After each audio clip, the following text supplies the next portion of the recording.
For the past couple of years, Chicago Party and on Twitter has been taking fans by storm, and now it is being turned into a Netflix series premiering on September 17th. Chris Witaske, who is the creator of this, oh my goodness, thank you so much for putting Chicago into a Netflix series. Well, thank you for having me, and it's the least I can do for the city that I love. So let's go ahead and talk about, the main character, Diane. I mean, she's got prime real estate. I mean, it's either Sheffield or Waveland is right where, her apartment is based off of.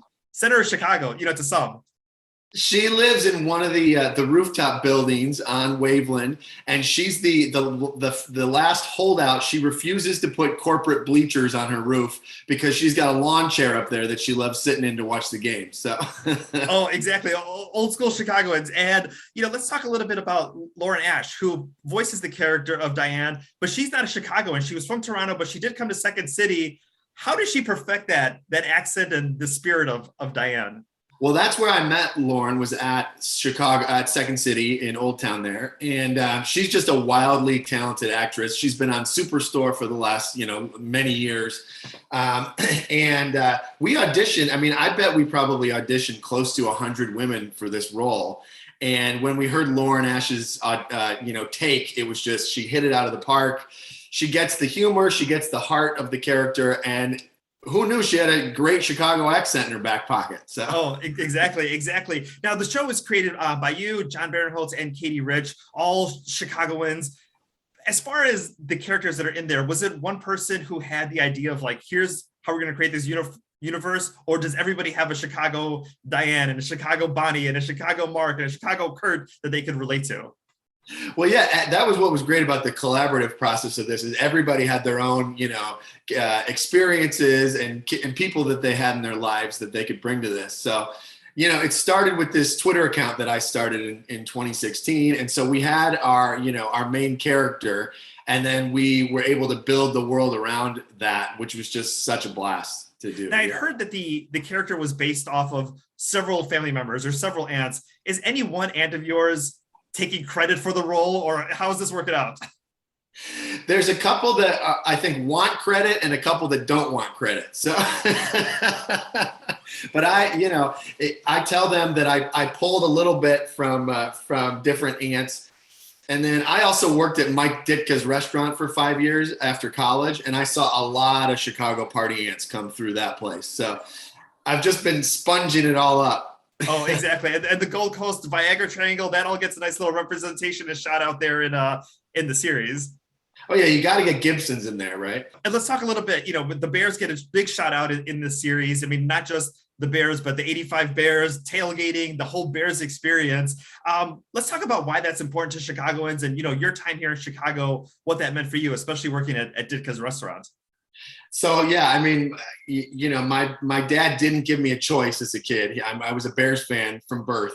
So, and then, being very young when they won the Super Bowl in 85, 86, I mean, that changed the city. I mean, people in the city still talk about that. And it was years and years and years ago. So, I mean, that's what's so great about Chicago is we are diehard fans. And so, I was watching the game last night and, was bummed. I think we need to start Justin Fields. But we definitely made sure that the Bears were well represented in the show. So. Oh, exactly. Now, working at Ditka's restaurant, what was it like when he came in and fans got to see him? I mean, could you capture the hysteria into the series? Oh, I've seen grown men cry when they see him. It's really wild. Now so he used to come in all the time, and I was the maitre d' of the cigar bar on the second level of the restaurant. And it was my job actually to make sure that no one asked Coach for an autograph while he was eating. So he was great about giving autographs and taking pictures and talking to people. Unless he had food in front of him. And if he had food in front of him, then he would bark at you if you asked for an autograph. So it was my job to try to direct traffic, and that was quite the experience. Oh, exactly. Now let's talk a little bit about another Chicago icon, Tom Skilling. Oh. He gets a couple of shout outs. I don't want to give away any surprises. Did you talk with him before doing the series? What is a surprise? Do you know him? How did he come into this whole bit? He is definitely aware of the Twitter account, and he over the years has done some fun stuff. He made a video for me a couple years ago that was so sweet. And Tom is just, I mean, everybody loves Tom Skilling. He's the sweetest man. He loves Chicago. He loves the weather.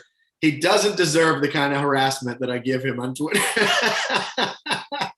But, you know, Diane, you know, she feels like they're soulmates. So, but yeah, Tom will be making an appearance.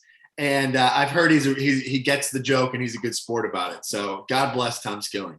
Oh, exactly. Now, two big things that we have coming up. The first one I talk about, the Chicago Marathon. The Chicago Marathon's a big thing, takes over plenty of neighborhoods in Chicago. People come out to see it, but if you're not a runner, if you're not a spectator, it can be tough to get around the city, but it's such a huge thing here. And we get a whole marathon episode with a bunch of different, you know, plots going on there.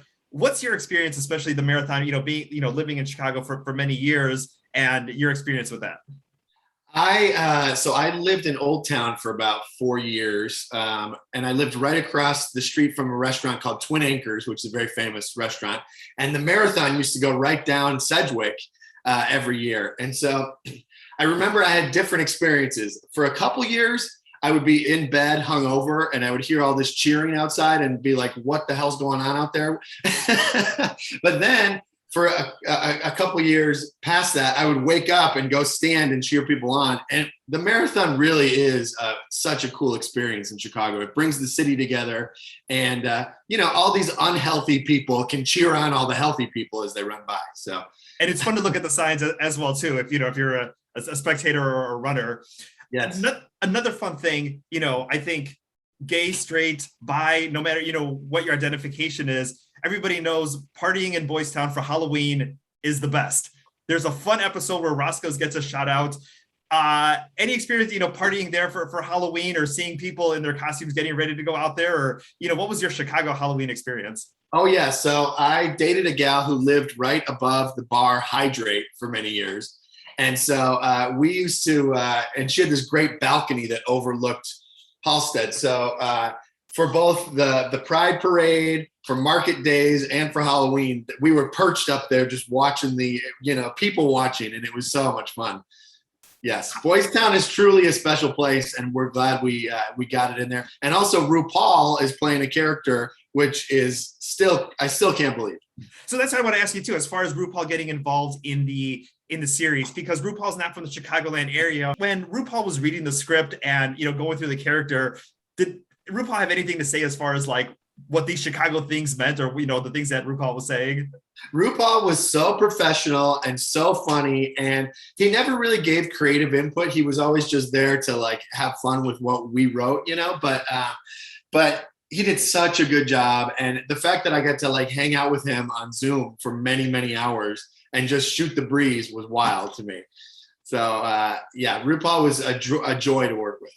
Now let's talk a little bit about the things that get shout out in Chicago, especially if you're from Chicago or have lived in Chicago. I mean, there's like the Osco Jewelers, and they go to Jewel, and there's different landmarks that come across. You know, what's it been like, especially the people who have seen parts of the episodes or helped to create it, that these special things to Chicagoans get these shout outs? That's what we wanted to do. We wanted to, you know, try to cram in as many Chicago Easter eggs as we could. And I think that actually the specificity of all of this is what makes it so fun. I mean, I think that people watching this, even if they aren't from Chicago or don't know Chicago, will still love it, because it's like, you know, it's these actual places that we're referencing. And so that was really fun when we were building the world, you know. And so, but people had to pull me back, because I was constantly like, "We got to get more Chicago in there," and they're like, "No, Chris, we've done enough." But one special Chicago thing, I'm not going to say what episode it is or what they were doing there, but Wiener Circle, iconic spot here in Chicagoland, especially if you go late at night. I mean, it is a must hit. What is your experience with going there and wanting to write that into the show? It is an experience. For anybody who doesn't know, the Wiener Circle, late night, you go for food after the bar, and they've got hot dogs and cheese fries and anything you could want. But the people behind the counter, the women especially, scream at you if you're not ordering fast enough, or if you're not tipping, or if you're, you know, a drunken mess. they will yell at you and call you an idiot. And it's truly a unique Chicago experience. And just a side note, they're on Cameo. So if you want to be shout out, you can't make it to Chicago, you can find them on Cameo. Oh, I love that. I didn't know that. I love it. That's my birthday presents for everybody. Everybody gets the Wiener Circle shout outs. Before we go, let's run through a couple of things. We both Chicago. I'm a lifelong Chicagoan. You spent many years here. Let's go through. I'll name off a couple of topics. If you want to throw a couple at me too. Favorite spot for breakfast? Okay, so there's a place on Lincoln called S&G Diner. It's called Sam and George's, and it is a greasy spoon, Greek place. The owner is there every day with a big old mustache. And, all the waitresses and servers are his sisters and wife and stuff. And they have like 25 different breakfast skillets that you can choose from. So that's my spot. Whenever I'm back in town, I go to S&G. I think Bongo Room is going to go to mine. I always love it. It's I always love Bongo Room. Bongo Room for me, hot dog. Now that's a little hipper. Bongo Room's a little hipper. So I like that, yeah. And it balances both out. Hot dog. Hot dog, I would say Wiener Circle, but I would also say Wrigley'sville Dogs. I lived right behind Murphy's Bleachers right out of college for many years. And Wrigley'sville Dogs, it's right across from the Metro, another greasy spot, and they do a great Chicago dog over there. No, never ketchup. They would never even think of it. Oh, exactly. Another Wrigleyville bar that gets a shout out. We thought we were going to lose it during the pandemic, Guthrie's, but it came back. Gets a nice shout out here in the series as well too. Hot dog for me, I'm going to go Super Dog. Classic. Love it. Classic. Let's go pizza. And then what do you think? Okay, my favorite pizza is Paisano's. It's my favorite, and it's also Oprah's favorite. So I'm in good company. There's a couple of them throughout the city, and the crust is kind of like a corn crust, which I love. And I think I'm going to have to go Pequod's. Classic. Love Pequod's too. That's probably my number 2. I'm surprised. I wish we would have crossed paths while you were here. I feel like we could have been really good friends. I agree. Well, Chris, thank you so much for your time. Chicago Party ends September 17th on Netflix. Go ahead and check it out. South Side, North Side, Cubs, Sox, everybody gets a shout out, no matter what you are, marathon, Halloween, everything, all Chicago. So much love. I love the series, and I got to go back and watch the rest of the episodes. Thank you. This Friday, be sure to put the kids to bed before you watch it. Thank you so much, Chris. Thank you. This was great.